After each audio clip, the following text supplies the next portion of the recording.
आदाब, मुंसिफ टीवी में आपका इस्तकबाल है। मुंसिफ जोहर के साथ मैं हूं मोनी सनवर। देखेंगे तमाम बड़ी खबरें। आगाज करेंगे हेडलाइंस के साथ।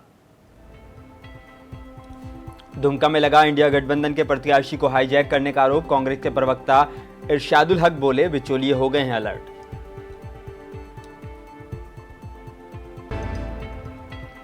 रांची में आजसू पार्टी कार्यालय में मिलन समारोह का हुआ आयोजन। सुदेश महतो बोले, आज एक नई सोच का पार्टी में हुआ है पदार्पण।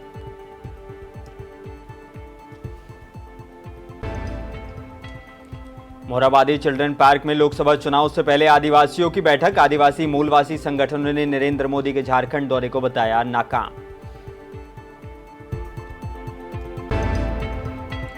और रांची के बीएसएनएल कैंपस में लगी जबरदस्त आग। कड़ी मशक्कत के बाद आग पर पाया गया काबू।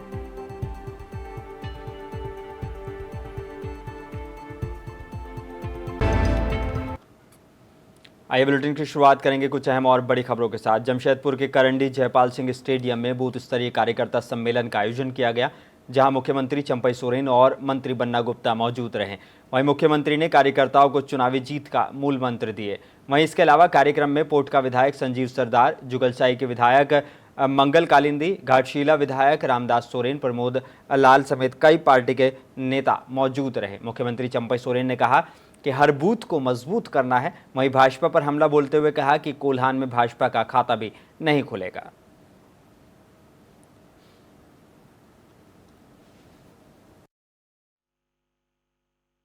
ये चुनाव लोकसभा चुनाव के समय है। कल जमशेदपुर में पदशाही उम्मीदवार ने अपना नामांकन भरा। गठबंधन के उम्मीदवार और काल भी हम लोग अपना चिलचिलाए धूप में बहुत ज्यादा संख्या में प्रदर्शन करके नामांकन भरा गया। आज ही हम दूसरा दिन ही आज ये कार्यकर्ता बूथ स्तर कार्यकर्ता से हमारा सिर्फ संवाद है। हमका पूरा उम्मीद है ये पूर्वी सिंहभूम जिला के अंदर में सभी क्षेत्र में हम लोग का संगठन बड़ा मजबूत है। झारखंड मुक्ति मोर्चा का ही बहुत मजबूत है।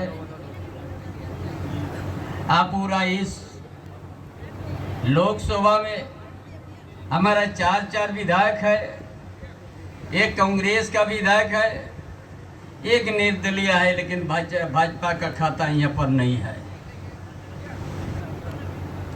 पूरा कोल्हान में नहीं है उनका। इसीलिए आप लोग इसीलिए हम बुलाया है। हर बूथ में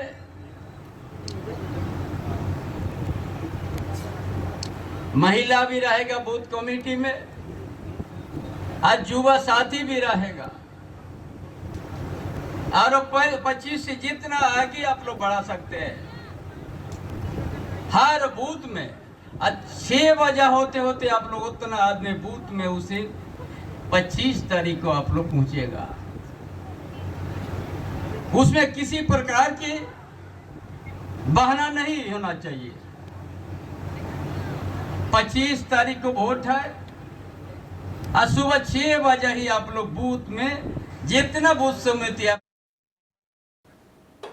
और रांची में आजसू पार्टी कार्यालय में मिलन समारोह का आयोजन किया गया। मिलन समारोह के दौरान नवीन और सत्येंद्र कुमार, संतोष कुमार सोनी, समीर कुमार बागची और रामायण सिंह के नेतृत्व में सैकड़ों लोगों ने आजसू पार्टी का दामन थामा। इस दौरान मीडिया को संबोधित करते हुए पार्टी के केंद्रीय अध्यक्ष सुदेश कुमार महतो ने कहा कि आजसू पार्टी में आज एक नई सोच का पदार्पण हुआ है। पार्टी के संघर्ष और झारखंड को विकास की नई ऊंचाइयों तक ले जाने के जज्बे से प्रभावित होकर जो लोग पार्टी में शामिल हुए हैं, उनसे निश्चित ही पार्टी को नई ऊर्जा मिलेगी और झारखंड के विकास की रफ्तार को और तेज किया जा सकेगा।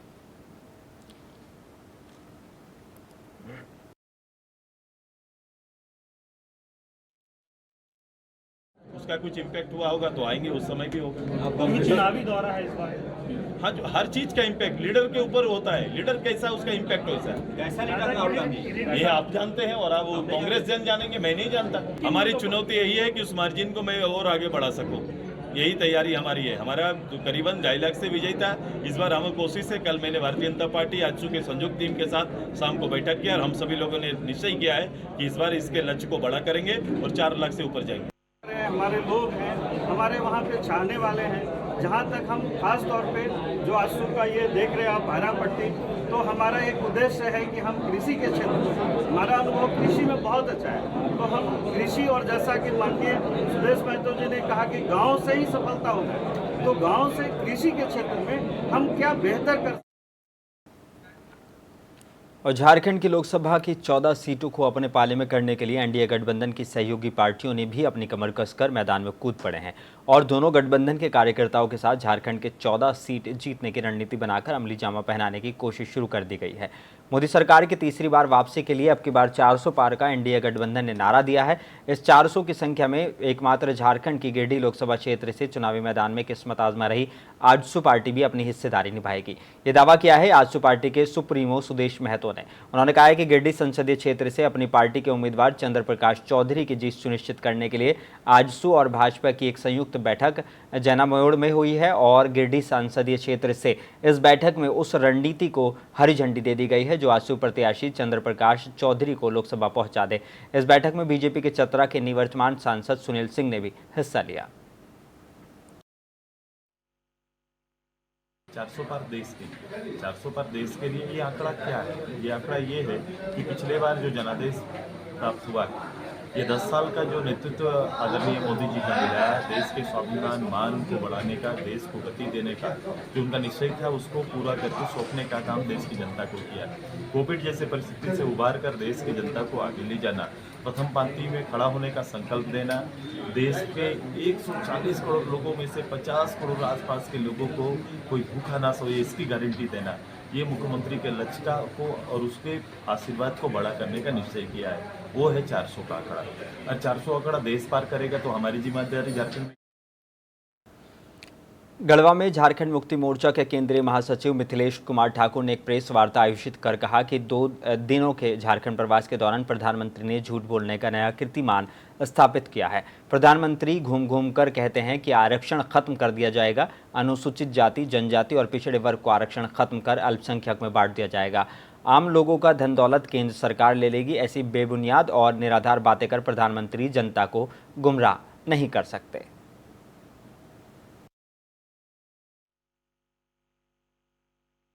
कल जैसे उन्होंने खुले मन से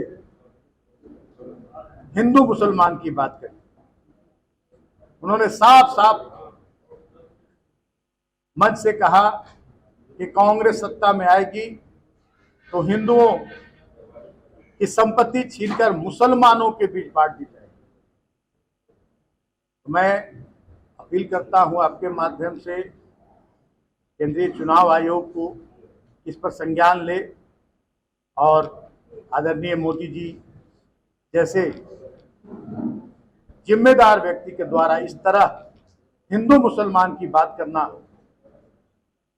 ये कहां तक उचित है, इस पर चुनाव आयोग को निश्चित रूप से सवाल करना चाहिए और विधि सम्मत कार्रवाई करनी चाहिए। उन्होंने मंच से हमारे माननीय पूर्व मुख्यमंत्री, पार्टी के कार्यकारी अध्यक्ष झारखंड मुक्ति मोर्चा के हेमंत सोरेन जी को भ्रष्टाचारी बताया, लुटेरा बताया। झारखंड गौ सेवा आयोग के उपाध्यक्ष राजू गिरी ने कहा है कि सिंहभूम और जमशेदपुर लोकसभा सीट के गठबंधन के प्रत्याशी भारी मतों से जीत हासिल करेंगे। जमशेदपुर लोकसभा सीट के गठबंधन प्रत्याशी समीर महंती और सिंहभूम लोकसभा सीट के गठबंधन प्रत्याशी जोबा मांझी के लिए झारखंड मुक्ति मोर्चा नेता गौ सेवा आयोग के उपाध्यक्ष राजू गिरी लगातार डोर टू डोर जाकर प्रचार और प्रसार कर प्रत्याशियों को जिताने के लिए लोगों से संपर्क और अपील कर रहे हैं। वहीं गौ सेवा आयोग के उपाध्यक्ष राजू गिरी ने कहा कि भारी मतों से गठबंधन के प्रत्याशी जीतेंगे और भाजपा ने केवल लोगों को गुमराह करने का काम किया है। हम लोग पूर्वी सिंहभूम से आए, पश्चिम सिंहभूम में हर गांव में, हर गली में जाके हम लोग हर कार्यकर्ता से, हर गांव वाला से हम लोग मुलाकात कर रहे हैं। आज बहुत अच्छा रिस्पॉन्स है कि हमें हमारे कैंडिडेट श्रीमती जोगा मांझी को लोग बहुत खुश है और जोगा मांझी को लोग तीर धनुष में वोट दे के उसको विजय बना के हम लोग दिल्ली पार्लियामेंट भेजेंगे। तो हर कार्यकर्ता में, हर गांव में, हर बूढ़ा बुजुर्ग में एक रुझान है। और पश्चिम सिंहभूम में जिधर भी हम लोग जा रहे घूम रहे हैं, एक अच्छा रिस्पॉन्स मिल रहा है। हमारे यहाँ के दुमका में लोकसभा का चुनाव 1 जून को होना है, लेकिन अभी से ही दुमका लोकसभा क्षेत्र के इंडिया गठबंधन के प्रत्याशी को हाईजैक करने का आरोप लग रहा है। दरअसल जामताड़ा में कांग्रेस के नेता जामताड़ा के एक बिचौलिए नेता से परेशान हैं। बजाब्ते जामताड़ा कांग्रेस के प्रवक्ता इरशादुल हक ने आज प्रेस कॉन्फ्रेंस कर इसका खुलेआम पर्दाफाश किया है। उन्होंने आरोप लगाया कि जामताड़ा का एक बिचौलिया नेता, उन्होंने अशोक मंडल जिसका नाम बताया, उन्होंने कहा कि उसने इंडिया गठबंधन के प्रत्याशी नलिन सोरेन को हाईजैक कर रखा है। उन्होंने कहा कि अगर अभी भी प्रत्याशी नहीं चेते तो उन्हें जामताड़ा में भारी नुकसान देखना पड़ेगा। उन्होंने कहा कि इस मसले को जल्दी ही वो लोग झारखंड मुक्ति मोर्चा के नेता बसंत सोरेन और प्रत्याशी नलिन सोरेन से मिलकर उनके सामने रखेंगे और अगर बात नहीं बनी तो वो इसके प्रचार प्रसार में घुसने के लिए दूर होने कर विवश होंगे। और मैं इस जामताड़ा की मां चंचला की धरती से जामताड़ा के सम्मानित विधायक डॉक्टर इरफान अंसारी जी की ओर से तमाम दुमका लोकसभा के क्षेत्रों को हार्दिक जोहार। देखिए, जहां तक महागठबंधन की बात है, मैं पूरे देश की बात नहीं करने जा रहा हूं। दुमका लोकसभा सीट जो महागठबंधन के तहत झारखंड मुक्ति मोर्चा के खाते में गई, मैं आपको बताना चाहता हूं कि आज हमारे साथ बबलू जी, हमारे साथ आकाश जी, प्रमोद जी, अलाउद्दीन जी, पूरी टीम हमारे साथ इरफान अंसारी के समर्थन में खड़ी है। क्यों? आज मैं कांग्रेस प्रवक्ता होने के नाते बयान देने के लिए क्यों बैठा हूं, मैं आपको बताना चाहता हूं। नलिन सोरेन साहब हमारे इस दुमका लोकसभा के उम्मीदवार हैं। महागठबंधन का पालन तो आप कर नहीं रहे हैं। यहां पर 1-2 बिचौलिए जो झारखंड मुक्ति मोर्चा और उसके उम्मीदवार को हाईजैक करके रखा। मैं नाम बताना चाहता हूं अशोक मंडल जी को, जो कि उन्होंने उम्मीदवार को हाईजैक किया है। और राज्य के मोराबादी चिल्ड्रन पार्क में एक कार्यक्रम का आयोजन किया गया जिसमें विभिन्न संगठनों ने भाग लिया और आदिवासियों ने प्रधानमंत्री नरेंद्र मोदी से माफ़ी मांगने के लिए और नाराज़गी जाहिर की है। वहीं केंद्रीय सरना समिति सहित कई अन्य आदिवासी मूलवासी संगठनों ने प्रधानमंत्री नरेंद्र मोदी के झारखंड दौरे को नाकाम बताया है। आदिवासी संगठनों ने कहा कि देश के प्रधानमंत्री नरेंद्र मोदी अब आदिवासी मूलवासी लोगों को असली मुद्दों से भटकाने के लिए झूठ और बेबुनियाद बातें कर रहे हैं और इस तरह के भाषण का सहारा ले रहे हैं। कई सारे सवालों पर चर्चा की और कहा कि आदिवासियों के डीलिस्टिंग के मुद्दे पर वो चुप रहे। हसदेव जंगल की नीलामी के मामले में आदिवासियों को जानने पर उन्होंने कोई बयान नहीं दिया। साथ ही मणिपुर पर उन्होंने चुप्पी साधी रखी और साथ ही कहा कि मध्य प्रदेश में हुए पेशाब कांड पर भी प्रधानमंत्री नरेंद्र मोदी झूठ बोल रहे हैं और झारखंड के भोले भाले जनता को अब इससे मूर्ख नहीं बनाया जा सकता। जमीन घोटाले में नाम आने के बाद से ही हेमंत सोरेन की गिरफ्तारी की अटकलें थीं।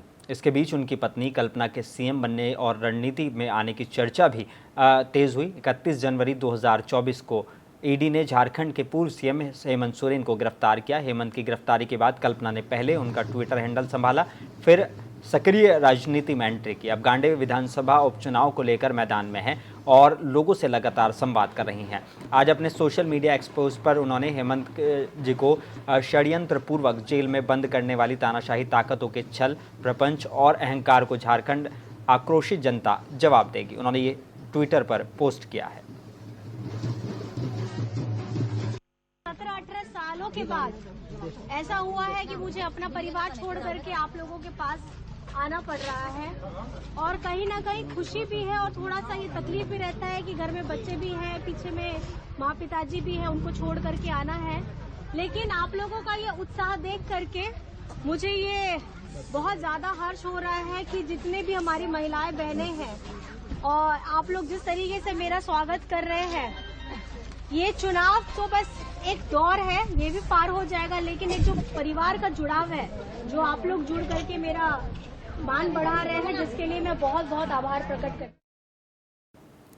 जमशेदपुर के Bistupur Singhbhum chamber of commerce भवन में आयकर परिवार जमशेदपुर के द्वारा संगीत संध्या कार्यक्रम का आयोजन किया गया। मौके पर प्रधान आयकर आयुक्त शिशिर धमीजा भी पहुंचे। वहीं कार्यक्रम में आयकर आयुक्त शिशिर धमीजा और कर्मचारियों ने हिंदी, भोजपुरी और पुराने गाने में 1 से 1 बढ़कर सुंदर गानों की प्रस्तुति दी। जहां बैठे आयकर के पदाधिकारियों और कर्मचारियों ने जमकर गानों का लुत्फ उठाया। तो ये कहना चाहूँगी कि हम लोगों के लिए भी एक बहुत अच्छा मौका मिला है।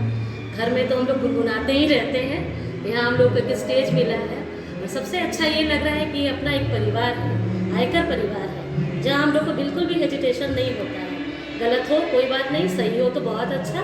मैं तो बहुत इंजॉय कर रही हूँ और मैं यही चाहूँगी कि जमशेदपुर के जिला निर्वाचन पदाधिकारी अनन्या मित्तल ने एलबीएसएम और कोऑपरेटिव कॉलेज में बनाए गए ईवीएम स्ट्रांग रूम का जायजा लिया। मौके पर उप विकास आयुक्त मनीष कुमार, पीडी आईटीडीए दीपांकर चौधरी समेत अन्य पदाधिकारी मौजूद रहे। उन्होंने निरीक्षण के दौरान चुनाव आयोग की मार्गदर्शिका के अनुसार सभी प्रबंधों का बारीकी से निरीक्षण किया और संबंधित अधिकारियों को आवश्यक दिशा निर्देश दिए हैं। एलबीएसएम कॉलेज से बहरागोड़ा, घाटशिला और पोटका और कोऑपरेटिव बैंक कॉलेज से जमशेदपुर पूर्वी, जमशेदपुर पश्चिमी और जुगलसाई के ईवीएम वीवीपैट डिस्पैच किए जाएंगे। वहीं मतदान के पश्चात रिसीविंग सेंटर के रूप में सिर्फ कोऑपरेटिव कॉलेज को चिन्हित किया गया है। और राजधानी रांची में गर्मी की वजह से आग लगी की घटनाएं लगातार सामने आ रही हैं। ताज़ा मामला रांची के जुमार पुल के पास स्थित बीएसएनएल कार्यालय का है। बीएसएनएल कार्यालय कैंपस में दोपहर अचानक आग लग गई और आग इतनी तेज़ी के साथ फैली कि पूरा बीएसएनएल कार्यालय काले धुएं से भर गया। आकाश में भी काला काला नजर आ रहा था। मामले की जानकारी मिलने के बाद दमकल के कई वाहन मौके पर पहुंचे और कड़ी मशक्कत के बाद आग पर काबू पाया गया। बताया जा रहा है कि बीएसएनएल कार्यालय कैंपस में रखे स्पेयर पार्ट में आग लगी थी और स्थानीय लोगों से मिली जानकारी के मुताबिक बीएसएनएल परिसर में लगे एक केबल में आग लगने की वजह से आग की लपटें तेज हो गईं। वहीं केबल में आग लगने के बाद आग बीएसएनएल परिसर में मौजूद झाड़ियों में फैल गई, जिससे आग ने भयावह रूप ले लिया। आग की सूचना मिलते ही फायर ब्रिगेड की टीम के साथ सदर थाना की पुलिस और बीआईटीओपी की पुलिस मौके पर पहुंची और आग को बुझाने की कोशिश करने लगे। बीएसएनएल में काम करने वाले कर्मचारियों से मिली जानकारी के मुताबिक आग की भयावहता को देखकर ये अनुमान लगाया जा रहा है कि करोड़ों रुपए की संपत्ति का नुकसान हुआ होगा। हालांकि फिलहाल इसका आकलन नहीं हो पाया है, इसलिए कुछ भी साफ नहीं है। आग कैसे लगी फिलहाल इसकी भी अभी तक सही जानकारी हासिल नहीं हो पाई है, लेकिन जांच की जा रही है। और पाकुड़ शहर के मुख्य सड़क किनारे किए गए सौंदर्यीकरण का साफ सफाई अभियान चलाया गया। साफ सफाई अभियान West Bengal power development corporation limited के कंपनी के पदाधिकारी और कर्मियों के द्वारा किया गया। इस दौरान मतदाता जागरूकता अभियान भी चलाया गया। इस अभियान में मुख्य रूप से WBPDCL के GM रामाशीष चटर्जी शामिल थे। उन्होंने भी सफाई की और दर्जनों कर्मियों के हाथों में झाड़ू लेकर सड़क के किनारे दोनों किनारे स्थित सौंदर्यीकरण का सफाई किया। सौंदर्यीकरण के परिसर में बने विभिन्न तरह के डिजाइनों की सफाई भी की गई। हम लोगों ने जैसा डीसी साहब इस चीज में भी चिंतित है कि मैक्सिमम वोट पड़े। हम लोग खदान में already first shift, second shift, night shift, general shift सभी शिफ्टों में इस मतदाता जागरूकता अभियान चलाए हैं, जिनका हम लोग लिखित में सिग्नेचर भी लेकर के हम लोग सबको नोट किए हैं और सबको यही बताने का प्रयास किया है कि वोट का प्रयोग करें, मताधिकार का प्रयोग करें और जरूर। और इधर पलामू में स्वीप कार्यक्रम के तहत दिव्यांग संगठन की ओर से मतदाता जागरूकता रैली निकाली गई, जिसमें बड़ी संख्या में जिले के दिव्यांगजन शामिल हुए। जिला समाज कल्याण पदाधिकारी ने हरी झंडी दिखाकर रैली को रवाना किया और साथ ही वोट का महत्व बताया कि एक एक वोट की कीमत है। तमाम लोगों से वोट डालने की अपील की गई। ये विकलांग संघ के द्वारा दिव्यांगजनों के द्वारा एक रैली का आयोजन किया गया पलामू प्रशासन की सहयोग से, जिसमें हम लोग दिव्यांगजनों को मतदाता जागरूकता अभियान के तहत स्वीप योजना के अंतर्गत लोगों को जागरूक कर रहे हैं, दिव्यांगजनों को जागरूक कर रहे हैं कि। और बेरमो के गोमिया थाना इलाके के ग्राम होसर में गुप्त सूचना के आधार पर अवैध रूप से गांजा तस्करी ले जाते हुए 2 लोगों को जिला बोकारो के पास से 160 पुड़िया गांजा जब्त किया गया है। वहीं गिरफ्तार महेंद्र प्रसाद साडम बाजार के खेनी की दुकान चलाता है। दुकान में बेचने के लिए गांजा अपने दुकान में ले जा रहा था। वहीं अनुमंडल पदाधिकारी बेरमो तेनुघाट ने अपने कार्यालय में प्रेस कॉन्फ्रेंस कर छापेमारी में गिरफ्तारी की जानकारी दी है।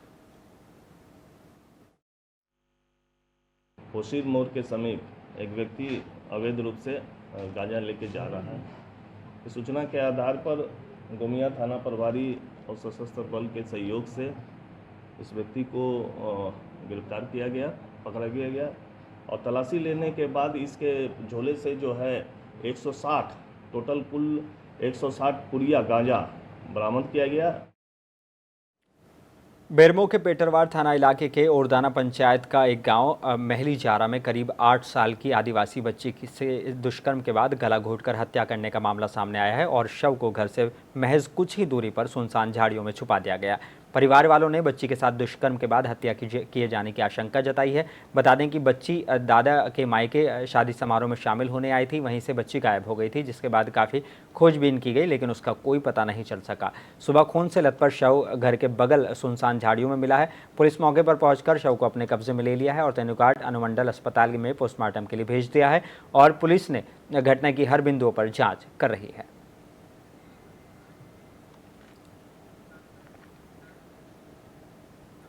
फिलहाल मुंसिफ जोहार में बस इतना ही। मुझे दीजिए इजाज़त, बने रही मुंसिफ टीवी के साथ।